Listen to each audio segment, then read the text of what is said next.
নিউজিল্যান্ডের বিপক্ষে প্রস্তুত হতে বাংলাদেশ স্কোয়াড খেলল প্রস্তুতি ম্যাচ, সাইফ হাসানের সেঞ্চুরি। বাংলাদেশের স্পিন পরীক্ষায় পাশ করতে কিউইদের নিবিড় প্রস্তুতি, মিরাজ লিটনদের সঙ্গে হবে প্রতিদ্বন্দ্বিতা, জানালেন টম ল্যাথাম। আবারও আন্তর্জাতিক ক্রিকেট ফিরবে বগুড়ায়, শহীদ চান্দু স্টেডিয়াম পরিদর্শনে ক্রীড়া প্রতিমন্ত্রী আমিনুল হক। টাকা নিয়ে নাসুমের সঙ্গে ঝামেলা করছে সিলেট ফ্র্যাঞ্চাইজি, কে সত্যি কে মিথ্যা, রহস্য উদ্ঘাটন হবে কি? কাবরেরা আউট, বাংলাদেশ দলের নতুন কোচ কে, সুয়ারেজদের কোচ সহ আলোচনায় 6 জন। দর্শক আমন্ত্রণ কালবেলা স্পোর্টস আয়োজনের সাথে আছে মুজাহিদুল ইসলাম। শিরোনাম জানাচ্ছিলাম, এবারে বিস্তারিত। 2027 বিশ্বকাপ সামনে রেখে নিবিড় অনুশীলনে টাইগাররা। মিরপুরে হয়ে গেল নিউজিল্যান্ড সিরিজের দলের মধ্যে ভাগ হয়ে প্রস্তুতি ম্যাচ।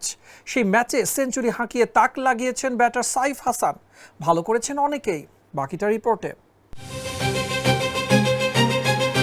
নিউজিল্যান্ড সিরিজের প্রস্তুতি ম্যাচে সাইফ হাসানের সেঞ্চুরি স্বস্তি দিচ্ছে নির্বাচকদের। শুধু কি তাই, সৌম্য ব্যাটিংয়ে কেড়েছেন নজর। তবে পাকিস্তান থেকে আক্ষেপ নিয়ে ফেরা তানজিদ তামিম করতে পারেননি কিছুই। 50 ওভারের প্রস্তুতি ম্যাচে লিটন, মিরাজ, সাইফদের টিম এ হারিয়েছে সোহান সৌম্যদের টিম বি কে। আগে ব্যাট করে সাইফ হাসানরা দাঁড় করায় 293 রানের টার্গেট। জবাবে 164 রানেই প্যাকেট শামীম, জাকের আলী, মোসাদ্দেক সৈকতরা। ওপেনিংয়ে তানজিদ তামিম এদিন 6 বলে মাত্র 7 রান করে আউট হন। তবে অনবদ্য ইনিংসে 138 রানে অপরাজিত ছিলেন ব্যাটার সাইফ হাসান। নাজমুল শান্ত 12, তাহিদ হৃদয় 25, আফিফ 34, মেহেদি মিরাজ করেন 20 রান টিম এ দলের হয়ে। আর বি দলের সৌম্য সরকার করেন 85 বলে 55 রান। মাহিদুল অঙ্কন 24 ও শামীম পাটোয়ারি 27 বলে 31 রান করেছেন। জাকের আলী অনেক বরাবরের মতো ব্যর্থ। মোসাদ্দেক, সোহানরাও ব্যাট হাতে খুব একটা জ্বলে উঠতে পারেননি। এতে 128 রানের বড় জয় নিশ্চিত হয় লিটন, মিরাজদের টিম এর। মূলত এই জয় তাসকিনের পেস তোপেই একাই 4 উইকেট শিকার করেন ঢাকা এক্সপ্রেস। বি দলের ওপেনিংয়ে মাহমুদুল জয় ছাড়াও তাসকিনের ঝুলিতে গেছে শামীম পাটোয়ারি, সাইফুদ্দিন, খালেদের উইকেট। এছাড়া তানজিম সাকিব ও জাকের অঙ্কনদের পরীক্ষা নিয়েছেন অনেক। মিরাজ শিকার করেছেন সৌম্য আর সোহানকে। মিরপুরের হোম অফ ক্রিকেটে বরাবরের মতো পেসাররা এই ম্যাচে রাজত্ব করেছেন। বি দলের 10 উইকেটের মধ্যে 6 উইকেটই নিয়েছেন পেস বোলাররা। নাজমুল সাকিব, কালবেলা। টম ল্যাথামের নিউজিল্যান্ড বাংলাদেশ পরীক্ষায় অংশ নিতে পূর্ণ প্রস্তুতি সেরে নিয়েছে। কিউই দলপতি দেশ ছাড়ার আগে বাংলাদেশ সিরিজ নিয়ে আশাবাদী। বলেন, স্পিন পরীক্ষায় তাদের ব্যাটাররা ভালোভাবেই প্রতিদ্বন্দ্বিতা গড়বেন বাংলাদেশ সিরিজে। এবারের সফরে 3 ওডিআই ও 3 টি20 খেলবে ব্ল্যাক ক্যাপরা। গত বছর ওয়েস্ট ইন্ডিজের বিপক্ষে স্পিন সহায়ক উইকেট, এরপর পাকিস্তানের বিপক্ষে স্পোর্টিং উইকেটে খেলা। মিরপুরে কখন কেমন উইকেট হবে তা এখন প্রতিপক্ষের অজানা। এমন অবস্থায় নিউজিল্যান্ডের অধিনায়ক টম ল্যাথাম জানিয়েছেন, সম্ভাব্য স্পিন উইকেটের কথা মাথায় রেখেই বাংলাদেশের জন্য পরিকল্পনা করেছে তার দল। বাংলাদেশের উদ্দেশ্যে দেশ ছাড়ার আগে টম ল্যাথাম সংবাদ মাধ্যমের সঙ্গে আলাপকালে বলেছেন, উইকেটের সম্ভাব্য ধরনের সঙ্গে মানিয়ে নেওয়ার জন্য সামর্থ্য আছে আমাদের। আগের খেলা পর্যালোচনা করে যতটা সম্ভব তথ্য সংগ্রহ করেছি। আমরা জানি স্পিন সেখানে বড় ভূমিকা পালন করবে। এটা বুঝতে হবে ওখানে পরিস্থিতি কিছুটা ভিন্ন হতেই পারে। আমার মনে হয় যখনই বাংলাদেশ বা কিছুটা অপরিচিত জায়গায় যাওয়া হয়, প্রস্তুতি খুবই গুরুত্বপূর্ণ। তবে সেখানে ভালো শুরু পেলে পার্থক্য গড়ে দেওয়া যায়। তবে এপ্রিলের কাঠফাটা রোদের ডে ম্যাচগুলোতে বাংলাদেশের কঠিন চ্যালেঞ্জের সামনে নিউজিল্যান্ড দল কতটা মানিয়ে নিতে পারে তা তো সময়ই বলে দেবে। 3টি ওয়ানডে ও 3টি টি20 সিরিজের প্রথম ওয়ানডে ম্যাচে 17 তারিখ মেহেদি হাসান, মিরাজের দলের মুখোমুখি হবে টম ল্যাথামরা। লম্বা সিরিজ শেষ হবে 2 মে শেষ টি20 হওয়ার পর। আবারও জেলা সফরে বের হলেন আমিনুল হক। বগুড়া শহীদ চান্দু স্টেডিয়াম পরিদর্শনে গেছেন ক্রীড়া প্রতিমন্ত্রী।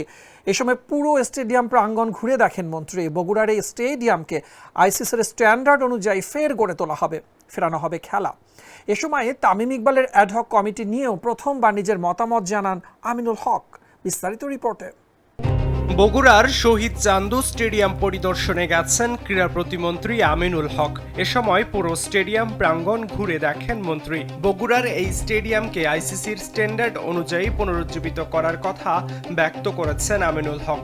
আরও জানিয়েছেন, সরকারের আগামী জুন অর্থ বছরের পরিকল্পনা অনুযায়ী কয়েকটি স্টেডিয়ামকে আন্তর্জাতিক সুযোগ সুবিধার আওতায় আনা হবে। এবং রাজশাহী বিভাগের অধীনে বগুড়ার শহীদ চান্দু স্টেডিয়ামকে অতি দ্রুতই পুনর্গঠন প্রক্রিয়া শুরু হবে। এছাড়া এ সময় বগুড়ার স্থানীয় ক্রিকেট টুর্নামেন্ট মুসলিম স্মৃতি টুর্নামেন্টের উদ্বোধনীতেও অংশ নিয়েছিলেন আমিনুল হক। আমরা আসলে এটার সাথে এটা রিলেটেড না, বাট আমরা যেটি বলি, আমরা ক্রিকেটের উন্নয়নের জন্য ক্রিকেট যাতে মাঠে থাকে, ক্রিকেট খেলাকে যাতে আমরা বেশি ফোকাস করি, কারণ আমরা ক্রিকেটের চেয়ে দেখা গেছে যে আমরা মাঠের বাইরের যে পরিস্থিতি সেগুলো নিয়ে বেশি আমরা অনেকেই কথা বলছি। সো আমার কাছে মনে হয় যে আমরা মাঠে থাকি এবং মাঠে কিভাবে খেলাকে পরিচালনা করা যায়, কিভাবে আমাদের খেলোয়াড়রা সুযোগ সুবিধা পাবে, কিভাবে খেলোয়াড়দের জন্য আমরা আমাদের জায়গা থেকে সুযোগ সুবিধা আমরা দিতে পারবো, সেই বিষয়গুলো নিয়ে ইতিমধ্যে আমাদের ক্রিকেট বোর্ডের তাদেরকে নির্দেশনা দেওয়া হয়েছে। তারা ইতিমধ্যে কাজ শুরু করেছে এবং আপনার কিছু বিষয় ইতিমধ্যে দৃশ্যমান দেখেছেন যে ক্রিকেটারদের জন্য আমাদের বর্তমান ক্রিকেট বোর্ড কী উদ্যোগ নিয়েছে। সো আমাদেরকে একটু সময় দেন, ইনশাল্লাহ আমরা ক্রিকেটটাকে শুধু আন্তর্জাতিকভাবে না, আমাদের দেশীয়ভাবে যাতে একদম তৃণমূল পর্যায় থেকে আমরা একদম টপ লেভেল পর্যন্ত ক্রিকেট বান্ধব একটি আমাদের যে মর্যাদার যে খেলা, সেই ক্রিকেটকে যাতে আমরা ধরে রাখতে পারি, সে বিষয়ে আমরা সর্বাত্মকভাবে সচেষ্ট থাকবো ইনশাল্লাহ। এখানে ইতিমধ্যে আমি বলেছি যে দীর্ঘদিন এই স্টেডিয়ামটিকে আসলে অবহেলা পর্যায়ে রেখে দিয়েছিল এবং কেন রেখেছিল সকল বিশদভাবে আপনারা সকলেই অবগত রয়েছেন। বাট আমরা অতীত ভুলে যাব না, বাট অতীত থেকে শিক্ষা নিয়ে সামনের দিকে আমরা কাজ করতে চাই এবং আমরা ইতিমধ্যে সিদ্ধান্ত নিয়েছি যে আমাদের আইসিসির যে নির্দেশনা রয়েছে, আইসিসির যে স্ট্যান্ডার্ড রয়েছে, সেটাকে মেনটেন করে আমরা এই শহীদ চান্দু স্টেডিয়ামকে খুব দ্রুত সময়ের ভিতরেই যাতে আন্তর্জাতিক ভেন্যুতে রূপ দেওয়ার জন্য যা যা করণীয় আছে, যেই সকল সুযোগ সুবিধা করা দরকার, যে সকল ব্যবস্থাপনা নেওয়া দরকার, আমাদের ড্রেসিং রুম থেকে শুরু করে আমাদের ফ্ল্যাগ লাইট, আমাদের গ্যালারি এবং আমাদের গ্রাউন্ড যেটা রয়েছে, সব কিছুর জন্য যা যা করণীয় আছে সেটা খুব দ্রুত সময়ের ভিতর আমরা পদক্ষেপ নিয়ে আমরা পর্যায়ক্রমে এই শহীদ চান্দু স্টেডিয়ামকে একটি আন্তর্জাতিক ক্রিকেট স্টেডিয়ামের রূপ দেওয়ার জন্য যা যা করণীয় আছে সেই পদক্ষেপ আমরা নিব ইনশাআল্লাহ। গ্রিন জোন তৈরি করা হবে, যেটি আমাদের মরহুম আরাফাত রহমান কোকো ভাইয়ের একটি স্বপ্ন ছিল যে বিভিন্ন দেশে আপনারা দেখেছেন যে গ্রিন জোন থাকে, গ্রিন গ্যালারি থাকে। সো সেই আদলেই এই শহরের ভিতরে একটি অংশে আমরা এই গ্যালারির মাঝখানে এই জায়গাটিকে আমরা গ্রিন জোন হিসেবে তৈরি করব এবং পর্যায়ক্রমে আমাদের যে গ্যালারির উন্নয়নের জন্য দরকার বা আমাদের ড্রেসিং রুম, আমাদের প্রেস বক্স থেকে শুরু করে আমাদের যা যা করণীয় আছে, ফ্ল্যাগ লাইট, সব বিষয় নিয়ে ইনশাআল্লাহ আমরা কাজ শুরু করব। বিপিএল শেষ হয়েছে সেই কবে, তবে খেলোয়াড়দের টাকা নিয়ে ফ্র্যাঞ্চাইজি এখনও ঝামেলা করছে। বাংলাদেশ দলের ক্রিকেটার নাসুম আহমেদ মুখ খোলার 24 ঘন্টার মধ্যে পাল্টাপাল্টি বক্তব্য দিয়েছে সিলেট ফ্র্যাঞ্চাইজিও। নাসুমের দাবি বিপিএল এর 35 লাখ টাকা বাকি। বিস্তারিত রিপোর্টে। বিপিএল এর অর্থ পরিশোধ সংক্রান্ত জটিলতা প্রতি আসরের নিত্য নৈমিত্তিক ঘটনা, ব্যতিক্রম নয় সর্বশেষ আসরটিও। এবার সিলেটের মালিকের বিরুদ্ধে অভিযোগ নাসুমের অর্থ না পরিশোধ করার।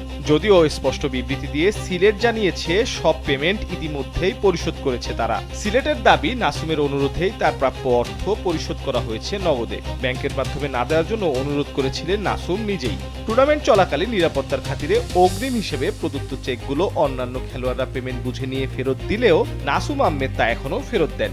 বিসিবি কার্যালয়ে উপস্থিত থেকে পাওনা বুঝে নেওয়ার দিনে তিনি অনুপস্থিত থাকায় এবং পরবর্তীতে বারবার অনুরোধ সত্ত্বেও উক্ত চেকগুলো ফেরত না দেওয়া ঠিক হয়নি দাবি সিলেটের। এমত অবস্থায় প্রশ্ন উঠছে, কে সঠিক আর কে নিয়েছে প্রতারণার আশ্রয়? বিসিবি কি হস্তক্ষেপ করবে? সময় তা বলে দিবে। কোচ খুঁজছে বাংলাদেশ ফুটবল ফেডারেশন। জাতীয় দলের হেডমাস্টার হতে এরই মধ্যে নামি দামি সব কোচেরা উঠে আসছেন আলোচনায়। উরুগুয়ে, বার্সেলোনা, ভারত, তাজিকিস্তানের সাবেক কোচেরাও হটলিস্টে আছেন। সবশেষ আপডেট নিয়ে দেখুন প্রতিবেদন। হাবিয়ের কাবরেরার বিদায় ঘণ্টা বাজার পর থেকেই বাফুফেতে বিশাল কর্মযজ্ঞ। লাল সবুজের ডাগ আউটে কে বসবেন তা নিয়ে ফুটবল পাড়ায় এখন উত্তেজনার পারোত্তুঙ্গে।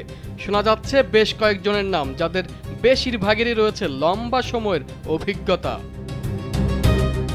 সবচেয়ে রোমাঞ্চকর নামটি উরুগুয়ের সাবেক বিশ্বকাপ coach Diego Alonso. Luis Suarez, কাভানিদের এই সাবেক গুরু বর্তমানে কোনো দলের সঙ্গে চুক্তিবদ্ধ নেই, যা বাফুফের জন্য এক বিশাল সুযোগ। তার হাই ইন্টেন্সিটি ফুটবল দর্শন বাংলাদেশের বর্তমান স্কোয়াডের গতিশীল ফুটবলের সঙ্গে দারুণভাবে মিলে যেতে পারে, যদিও তার পারিশ্রমিক হতে পারে বড় বাধা। দক্ষিণ এশিয়ার ফুটবলে যারা পরীক্ষিত সাফল্যের খোঁজ করছেন তাদের প্রথম পছন্দ হতে পারেন পিটার সেগার্ড। আফগানিস্তান ও মালদ্বীপের কোচ হিসেবে তিনি এই অঞ্চলের ফুটবলকে খুব কাছ থেকে দেখেছেন।